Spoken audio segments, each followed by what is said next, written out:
जिसका हृदय सदैव श्यामा श्याम का चिंतन करता रहता है, उसके हृदय में विशुद्ध भागवतिक ज्ञान का उदय हो जाता है। विशुद्ध भागवतिक जो ज्ञान है वही हमको इस आकर्षण से हटा पाता है। ये जो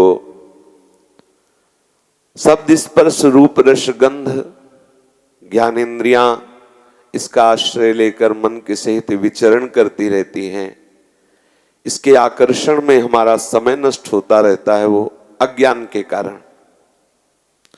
यदि सदैव भगवत चिंतन होता रहे, प्रियालाल का हृदय से चिंतन होता रहे, तो विशुद्ध विवेक विशुद्ध ज्ञान का उदय हो जाता है और वही हमें इन आकर्षणों से जो अंधकार में मार्ग में ले जाने वाले हैं बचा लेता है। नहीं तो बुद्धि प्रक्षुप्त रहती है। जो विषय चिंतन करने वाली बुद्धि है सोई हुई रहती है। भले अपने को बुद्धिमान समझे लेकिन वो बुद्धिमान नहीं है। जो शरीर को मैं माने हुए है और भोगों का चिंतन करता रहता है, भोगे हुए भोगों की तृष्णा जिसके हृदय को जलाती रहती है, नवीन भोग भोगने की कामना जिसके हृदय को तापित करती है, वो अज्ञान से युक्त मोह अंधकार से युक्त हृदय है, प्रक्षुप्त है बुद्धि। ये जागृत बुद्धि हो। सत्संग बुद्धि को जागृत कर देता है, विवेक प्रदान करता है।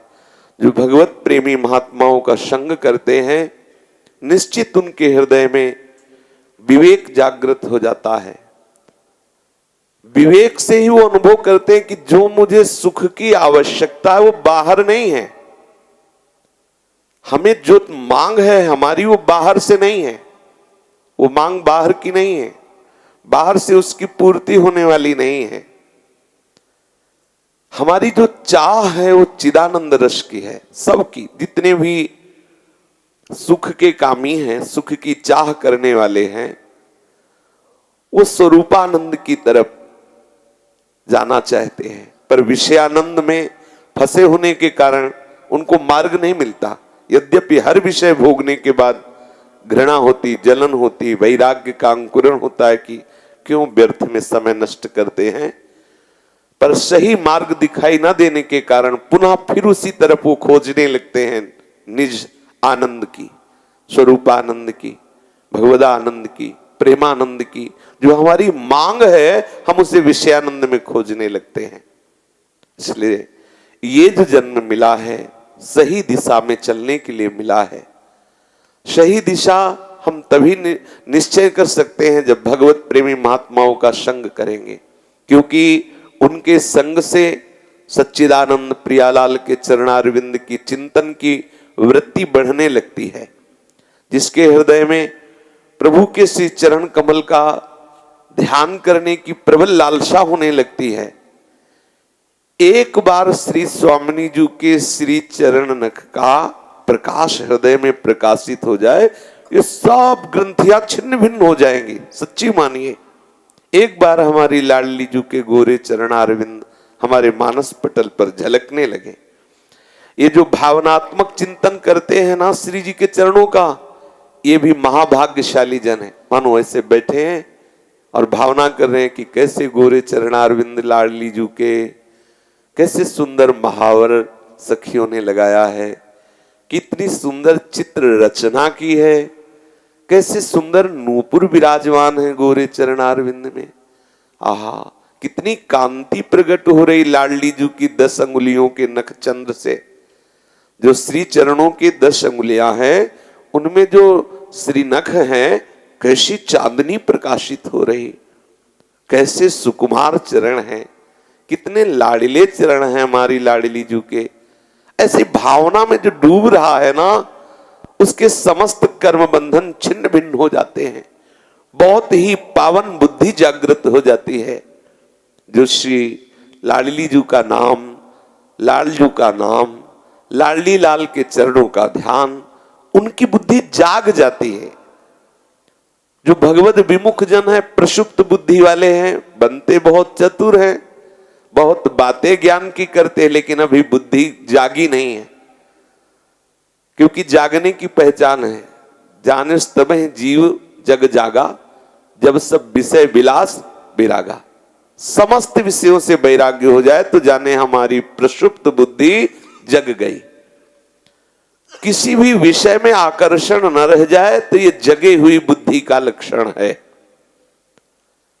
जिसकी बुद्धि एकमात्र प्रिया प्रीतम के निश्चय में डूब गई, सार बात है श्यामा श्याम, सार बात है लाडली जू का चिंतन, लाडली जू का नाम जप, लाडली जू का लीला गायन, लाडली जू का लीला चिंतन। अगर ये वास्तविक बुद्धि में बैठ गई बात, फिर विषय चिंतन होगा नहीं, होगा ही नहीं, पक्का समझ लीजिए। जब तक महत्व बुद्धि सुख बुद्धि है तभी तक विषय चिंतन विवश होकर के हमारे हृदय में होता रहता है। जिस दिन बुद्धि जग गई तो जगत ही खो जाएगा, खो जाएगा, ढूंढने से भी नहीं मिलेगा। जो आप देख रहे हैं ना जगत का नानात्व, तो ये नहीं है, न था न है न रहेगा। केवल प्रियालाल थे, प्रियालाल हैं, प्रियालाल रहेंगे, ये दिखाई ही नहीं देगा। जेहि जाने जग जाए हेराई, खो गया संसार। पर जो बुद्धि विषय का चिंतन करती रहती है, उसके लिए सब केवल बातें बातें रहेंगी, अनुभव में आने वाली बात नहीं होगी। वो निज लाभ का अनुभव नहीं कर सकता। यत्पाद पंकज पलाश विलास भक्त्या, कर्माशयं ग्रथितमुद्ग्रथयन्ति सन्तः, तद्वन्न रिक्तमतयो यतयोऽपि रुद्ध, श्रोतो गणास्तमरणं भज वासुदेवम्। आहा, जो महात्मा जन है, जिनकी चरण अंगुली का ध्यान करके, बहुत सुंदर बात है। महात्मा कौन है? एक तो महात्मा का बाह्य लक्षण है वेश, लेकिन शास्त्रों में जो महात्मा का लक्षण है वो स्वरूप लक्षण है, स्वभाव लक्षण है, गुण लक्षण है। ऐसे ऐसे गुण हो तो उसे महात्मा कहते हैं, ऐसा स्वभाव हो तो उसे महात्मा कहते हैं, ऐसे स्वरूप में स्थित हो उसे महात्मा कहते हैं, ऐसे लक्षण हो तो उसे दुरात्मा कहते हैं, ऐसा स्वभाव हो तो उसे दुरात्मा कहते हैं। भले वो भेष महात्मा का है लेकिन स्वभाव दुरात्मा का है, लक्षण दुरात्मा के हैं, तो वो दुरात्मा ही है। भले कुबेश है, भेष महात्मा का नहीं, लेकिन स्वभाव महात्मा का है, लक्षण महात्मा का है, तो वो महात्मा ही है। प्रभु ऐसा वर्णन करते हैं, कह रहे तुम सारीखे संत प्रिय मोरे। विभीषण जी से कहीं कोई भी वेश नहीं धारण किए हुए, कोई भी बाहरी लक्षण नहीं है महात्मा का, लेकिन प्रभु कह रहे तुम सारीखे संत प्रिय मोरे, धरऊं देह नहीं आन नहीं हो रे। भगवान कैलाशपति ने भी जिस समय लात मारा रावण ने विभीषण पर, प्रहार किया लात का, और विभीषण जी ने हाथ जोड़ करके बड़ी दैन्यता से कहा तुम पितु सरिस भले ही मुझे मारा, राम भजे हित नाथ तुम्हारा। तो भगवान शिव बोल पड़े, महादेव बोल पड़े, उमा संत कही। यही बड़ा, ये संत है। साधुता बहुत बड़ी बात, बहुत बड़ी बात है। हृदय कांप जाता है जब संतों की बातें सुनते, तो ऐसा लगता है किसी भी जन्म में एक भी लक्षण साधुता के आ जाए। गोस्वामी जी ऐसे थोड़ी कह रहे कबहू कहो या रहा नहीं रहूंगो, कभी ऐसा क्या होगा कि मैं साधुता की रह नहीं रह पाऊंगा। साधुता की रहनी बहुत कठिन है, बहुत कठिन है। भगवान कृपा करें, साधुता दें। जो प्रभु के श्री चरणारविंद के नखदल, जो अंगुलियों में श्री नख है, उनमें जो तेज प्रकट हो रहा है उसका जो चिंतन करते हैं, यत पाद पंकज पलास विलास भक्त्या, श्री चरण कमलों के अंगुली दल की जो नखचंद्र छटा है उसका जो चिंतन करते रहते हैं, उनके समस्त कर्म बंधन नष्ट हो जाते हैं, अहंकार की ग्रंथि का छेदन हो जाता है। कर्माशयम, समस्त कर्म बंधन जो जन्म जन्मांतर से बांधे हुए हैं छिन्न भिन्न हो जाते हैं। प्रभु के श्री चरण कमल का ध्यान करना चाहिए। एकांत में बैठ करके ऐसे ही भावना बनानी चाहिए, कैसे सांवले चरण अरविंद है, आहा प्रणत कामदम पद्मजार्चितम धरणि मंगलम ध्येयमापदी, कैसे सुंदर चरण। लाडली जी की चिंतामणि प्रणमताम ब्रज नागरीणाम चूड़ामणि कुलमणि वृषभा। श्री लाडली जी के कितने सुंदर चरणारविंद चिंतामणि स्वरूप है। जो प्रणाम करता है उसके चिंतित पदार्थों को, चिंतित भावों को प्रदान करने वाले चरणारविंद है। जैसी भावना बने, रोज कुछ क्षण केवल चरणों का ध्यान करना चाहिए। इससे बहुत जल्दी हमारा हृदय विशुद्ध भाव से प्रकाशित हो जाएगा। करना चाहिए, जरूरी नहीं कि आप वैसे ही कि वैसे ध्यान कर पावे, जैसे कर पाते हैं, जितना कर पाते हैं आप भावना कीजिए। आप अपने भाव में वैसे ही कल्पनात्मक देखिए, ऐसे श्री जी के चरण होंगे, ऐसे लालजू के चरण, वही आपके अंतःकरण को बहुत शीघ्र पवित्र कर देंगे। क्योंकि आपका जो भाव बन रहा है ना, उनके श्री चरणों का बन रहा है ना, वो तो समझ रहे हैं कि आप उनके चरणों का ध्यान कर रहे हैं। भले वो ध्यान में नहीं आ रहे, लेकिन हम कुछ क्षण श्री चरणों के ध्यान की तरफ अपनी वृत्ति लगाएं। जब अभ्यास बन जाता है तो चलते फिरते उठते बैठते हर समय छाए रहते हैं।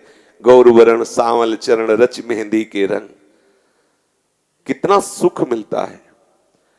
कभी कभी श्री जी के श्री चरणों का जब भावुक जनों को अनुभव होता है तो चीख चीख कर रोने की इच्छा होती। इतना आनंद असहनीय होने लगता है, ऐसा लगता है चिल्ला चिल्ला कर रोए तो हल्का हो जाए हृदय।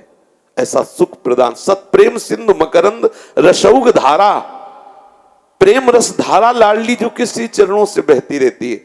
और जब ये होता है कि वही चरणारविंद है जो हमारे जीवन सर्वस्व है, इन्हीं के समीप पहुंचना है, इन्हीं चरणों का दुलार करना है, इन्हीं चरणों के आश्रय में रहना है, रोम रोम खड़ा हो जाए। ओहो, हमारे जीवन धन ये है श्री गोरे चरणारविंद।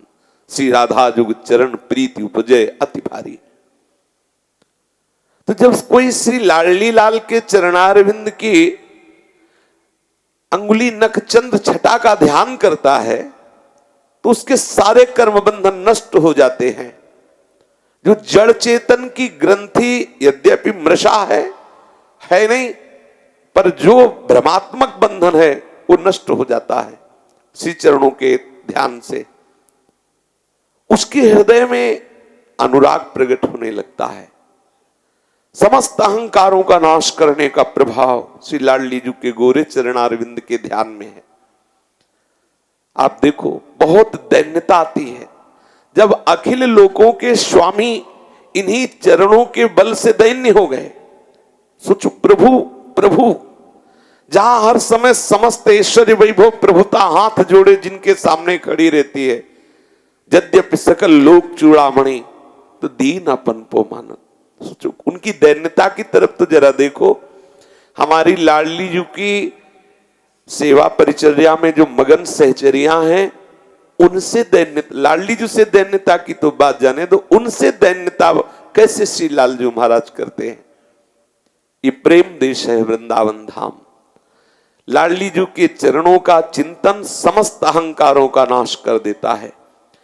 हृदय के अहंकार रूपी ग्रंथि का भेदन हो जाता है और जे भी अहंकार नष्ट हुआ कि समस्त इंद्रियां अपने स्वरूप की तरफ लौटने लगती हैं।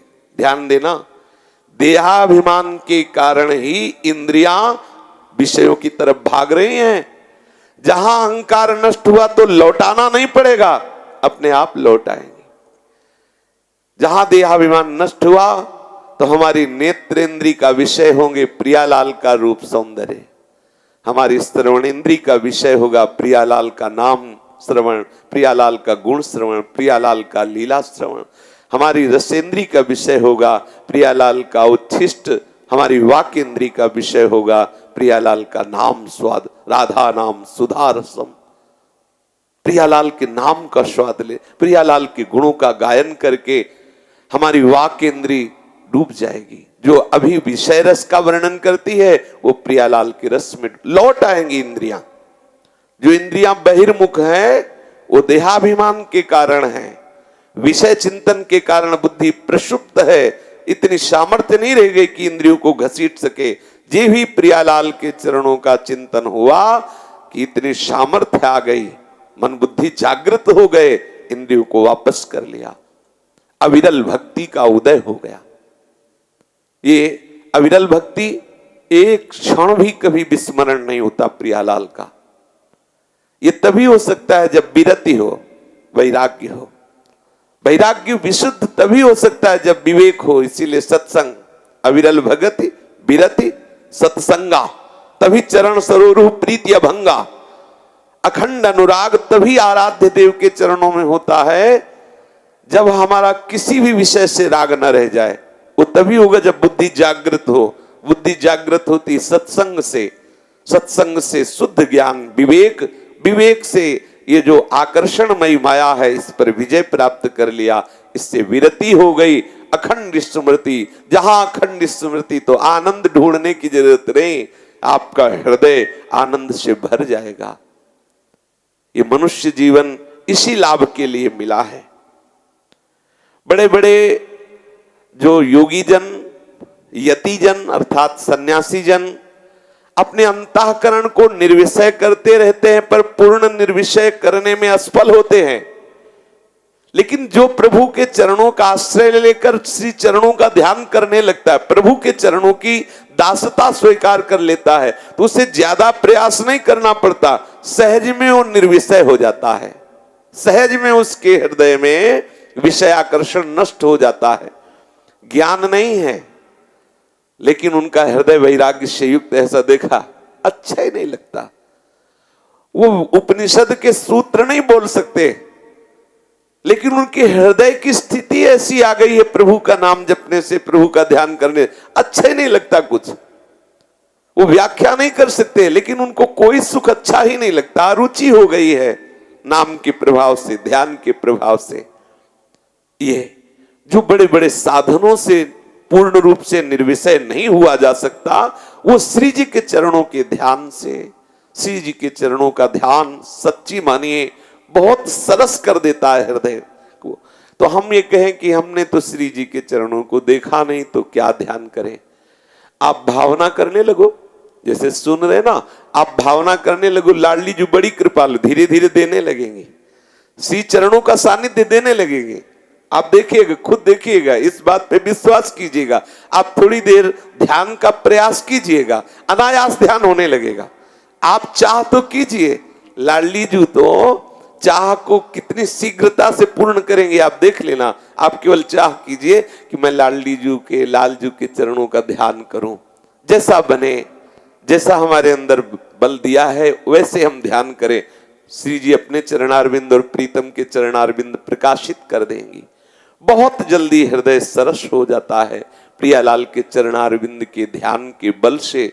वो अनुराग में डूबा हुआ महापुरुष किंचिन मात्र किसी विषय के आकर्षण से युक्त कभी नहीं होता और इसी ठसक में रहना चाहिए।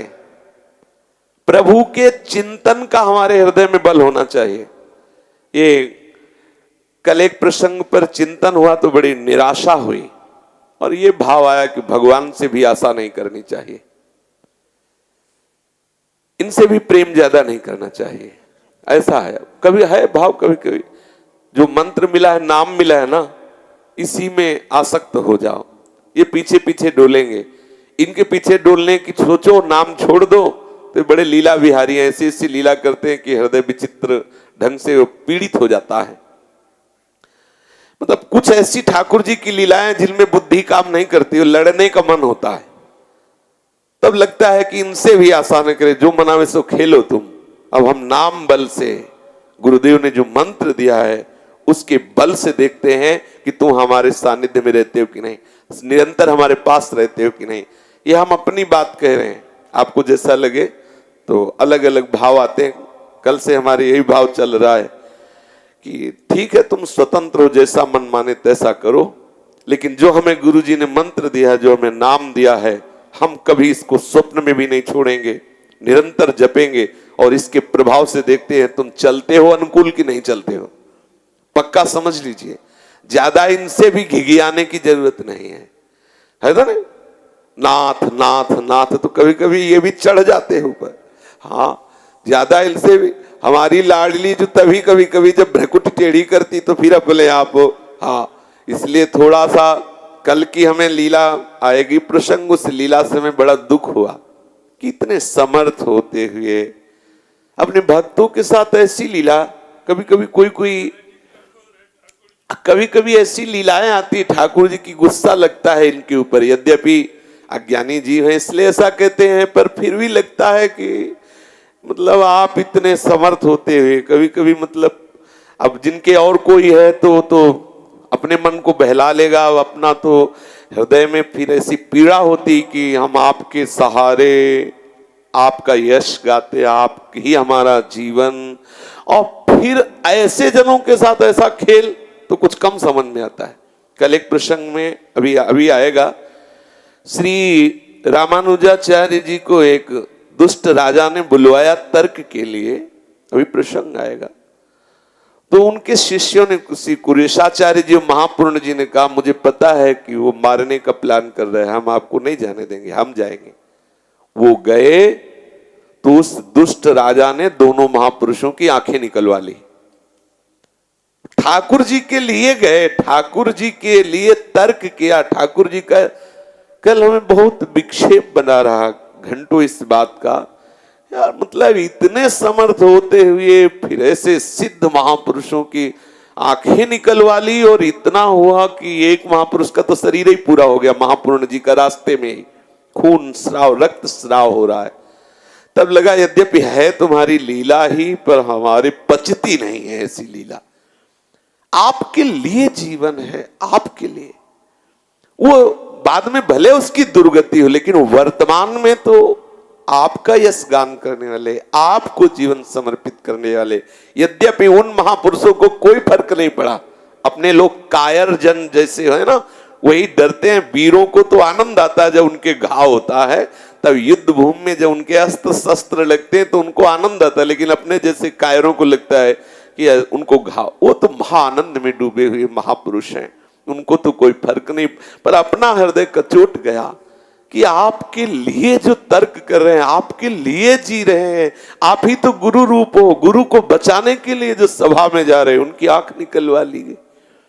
तो इसीलिए लगता है कि आपका भी आश्रय न रख करके आपके नाम का आश्रय ले, क्योंकि नाम हर समय साथ रहता है और हम नाम में तन्मय रहेंगे तो आपको चलना ही पड़ेगा हमारे जैसा।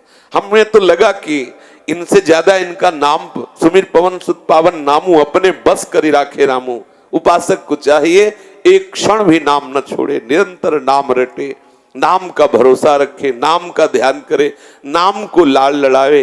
क्योंकि कभी कभी प्रभु की ऐसी लीलाएं होती हैं जो हृदय विदारक होती हैं, जिनका कोई उत्तर नहीं मिलता। बस यही लगता है कि हरि तेरी गति लख न परे, हरि तेरी गति लख न परे।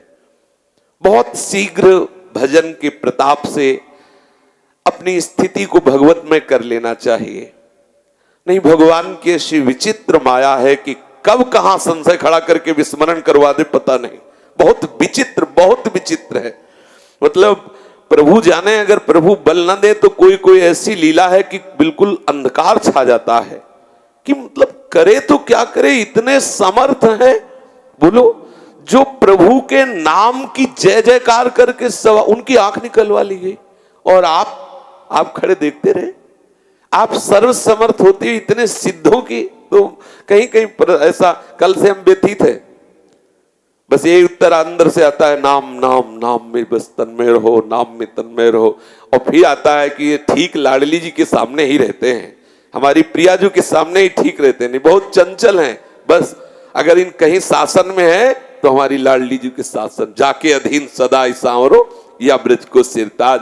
हमारी भोरी गोरी किशोरी के चरणारविंद के चिंतन के समय ये सावधान रहते, नहीं तो भगवान बन जाते, ऐसे भगवान बन जाते। ऐसा कष्ट, मतलब प्राण चले गए, महापूर्ण जी के प्राण निकल गए। इसी बात से आंखों से रक्तस्राव होता रहा और ठाकुर जी उनको अपने धाम ले गए। चलो ठीक है, शरीर छूटा, धाम चले गए, लेकिन प्रगट में तो जो भक्तजन पढ़ते हैं तो उनके कोमल हृदय में कितनी चोट पहुंचती है कि आपके लिए समर्पित जनों की आंखें निकलवाई जाए और आप शांत बैठे रहें।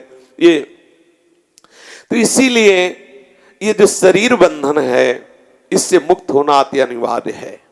सच्ची मानिए, अभी अज्ञान के कारण समझ में नहीं आ रहा, बहुत बड़ा फंसाव फंस गया, ये माया का बहुत बड़ा फंसाव फंस गया है।